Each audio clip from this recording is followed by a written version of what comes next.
Hey, I just wondered if you're having any luck with that footage. What you see here is a rare glimpse into the inner workings of a campaign.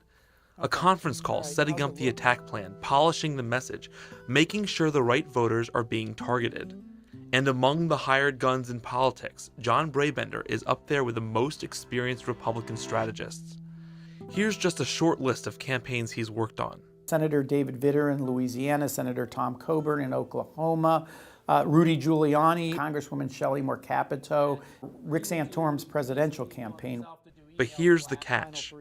The campaign he's working on may be political, but it has nothing to do with politics.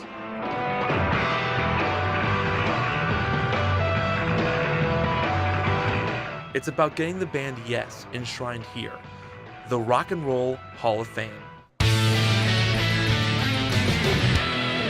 As a band, they weren't out promoting it because they didn't feel that it was really right for them to be promoting themselves to be in the Rock and Roll Hall of Fame. But us independently felt that we could do that. You see, for the first 18 years of eligibility, Yes had never been nominated. And to the hardcore fans like John, that was a serious injustice. The band gave us a lot over a lot of period of time, and we owed them something. So John reached out to this man. I worked on a lot of presidential campaigns for Jimmy Carter, Michael Dukakis, and John Kerry, Al Gore. A hired gun from across the aisle. Tad Devine likes Yes, but isn't the biggest fan. In fact, he's never seen them live. But for him, it's about something else altogether. Certainly getting Yes into the Rock and Roll Hall of Fame. I mean, that's the objective. But it's also a demonstration, I believe, of the fact that Democrats and Republicans can find some common ground on some things. And perhaps we should look for some more common ground, even in places like rock and roll.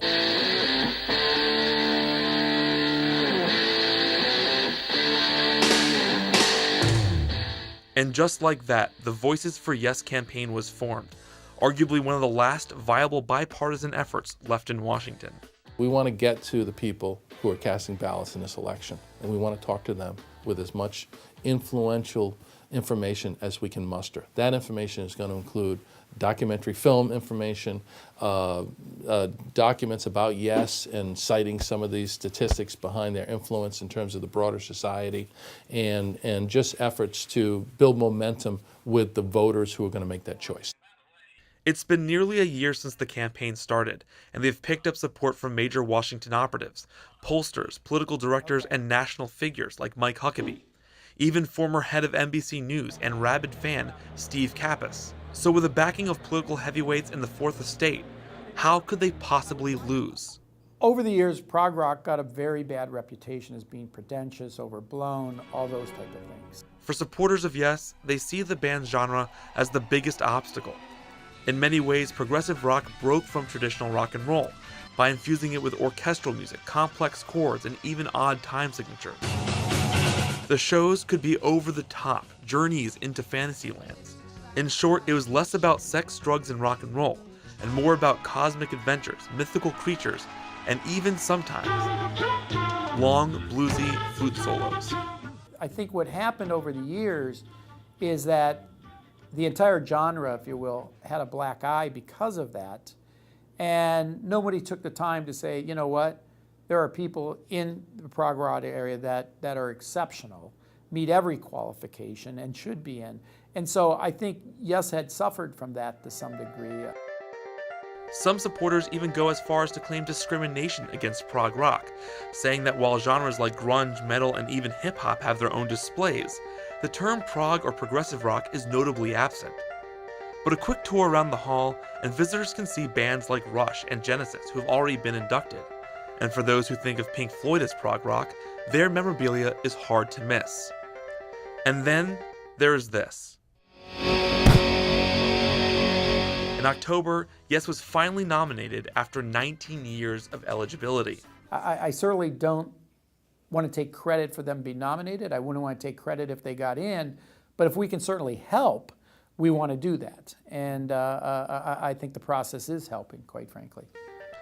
But before John and Tad can celebrate, there's still one more hurdle to clear, actually getting inducted. From the field of 16, only 5 to 7 will get in. The others vying to be enshrined are Hall & Oates, Nirvana, Peter Gabriel, Kiss, LL Cool J, NWA, Deep Purple, Cat Stevens, and Linda Ronstadt. These are big names, which means big competition. Until the winners are announced, the debate will rage on. Does Yes deserve to be forever enshrined alongside the likes of the Beatles, James Brown, and Otis Redding?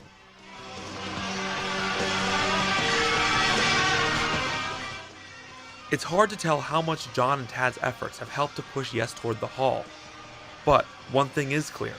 If the band is inducted, you know where those two political strategists will be.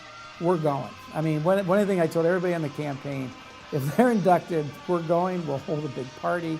I'm going wherever the party is, okay, and I'm showing up, and I will, I'm gonna go back to, high school / college form, okay, and if anybody knew me then, you will know it's not respectable, okay? That's where I'm going. I'm going to the Yes Party.